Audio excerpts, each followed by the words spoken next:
Bonjour à tous, j'espère que vous allez bien. Alors dans cette vidéo je vais faire la petite review, oh il y a le soleil qui arrive, la petite review de la Falkor.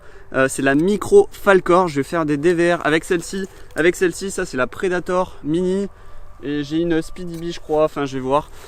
Tout ça je vais l'enregistrer en DVR et je vais faire des comparaisons pour vous montrer un peu la qualité de la Falkor et vous dire un peu ses caractéristiques. En gros s'il faut l'acheter ou pas, voilà c'est tout. Waouh, regardez, c'est super beau, super beau. Le soleil vient d'arriver.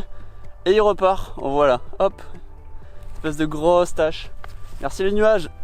Le truc juste important à voir, c'est qu'il faut avoir la même lumière sur les trois caméras, les trois runs. Donc j'ai essayé de faire 3 runs rapides, histoire d'avoir 3 DVR similaires. Allez, on attache la batterie et c'est parti. À gauche on a Predator V3, à droite justement la Falkor. On peut voir clairement une différence au niveau des nuages et au niveau du piqué. Voilà, je vous laisse regarder. Là ici la Speedy à gauche et la Falkor à droite. Bon là j'ai des petits soucis de VTX et d'antenne à gauche, mais on voit clairement que la qualité est complètement différente. Et ouais, c'est relou, tous les DVR ne sont pas bien enregistrés. J'ai eu 2 DVR qui sont bien non, un DVR qui s'est bien enregistré. Bien sûr c'est pas celui de la Falkor.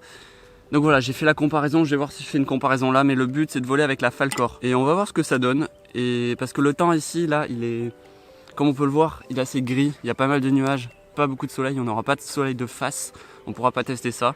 Mais je crois qu'on l'a vu un peu sur le DVR, bon bref. Pour les cams FPV, on a 3 types de formats, le format classique, mini et micro. Dans ce cas là c'est micro, c'est-à-dire que c'est une petite lentille M8. Donc sur cette cam on a un petit capteur CMOS et on peut choisir le format, soit format 4 tiers, soit 16:9. Au niveau de la résolution, on a une résolution de 1200 TVL, donc c'est vraiment très bien pour avoir un joli piqué au niveau de l'image. Par contre, ça implique de la latence. Mais personnellement, moi, en freestyle, même en race, là, je perçois aucune latence. D'après certains tests, la latence est de 20 millisecondes, tandis que sur d'autres caméras, on obtient plutôt du 10 millisecondes. Bon, alors, qu'est-ce que j'en pense? Je vais faire la petite conclusion. Est-ce qu'il faut l'acheter ou pas, cette caméra? Déjà, la question que tout le monde devrait se poser pour savoir si c'est une bonne caméra FPV ou pas, c'est est-ce que je me sens en sécurité avec cette caméra? Est-ce que je vois tous les obstacles? Pour moi, une bonne caméra FPV, c'est pas une caméra qui montre vraiment la réalité, qui montre les vraies couleurs de la réalité, qui montre les vrais contrastes de la réalité, comme fait peut-être la Eagle, qui est très jolie, qui a une image vraiment très, très belle. Par contre, pour les pilotages, je préfère quand même quand c'est un peu plus contrasté, comme la Predator. La Predator est vraiment très bien, mais celle-ci, je trouve quand même qu'elle a un cran au-dessus. Elle a un cran au-dessus au niveau un peu de la définition. C'est ce qu'on a vu dans les nuages sont très bien définis. Quand il y a le soleil de face, on n'est pas du tout ébloui.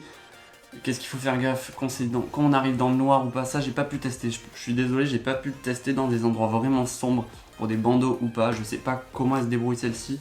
Mais en tout cas, si vous voulez en extérieur, là comme moi, je trouve que celle-ci c'est l'une des meilleures caméras FPV du marché. Je les ai pas toutes testées, mais j'ai vu que la série des Predators sont vraiment très bien aussi. Et que celle-là aussi, la Falkor, est quand même un petit cran au-dessus. C'est mon impression, c'est ce que je pense. Est-ce que c'est la réalité? Je ne sais pas. Mais je trouve que cette caméra, si vous voulez l'une des meilleures caméras, bah, allez vers celle-ci. Enfin, en tout cas, moi je vous la conseille. Dites-moi en commentaire si vous avez d'autres caméras aussi qui sont très bonnes. J'ai oublié juste un truc, c'est au niveau du prix. Cette caméra sur Banggood, elle est à 33 €, bien sûr.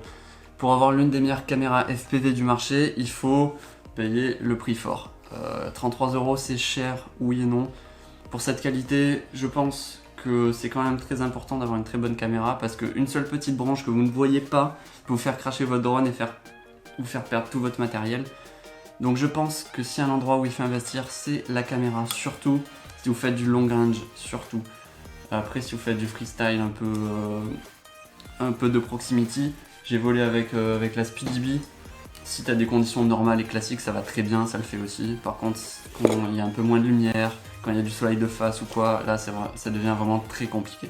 Et qu'avec ça, vous pouvez voler avec toutes les conditions. Dites-moi ce que vous en pensez dans les commentaires, si vous l'avez ou pas, si vous me conseillez d'autres caméras ou pas. J'en ai fini avec cette petite review, j'espère qu'elle vous a plu. N'hésitez pas toujours à liker comme d'habitude et je vous dis tout simplement bye et bon vol.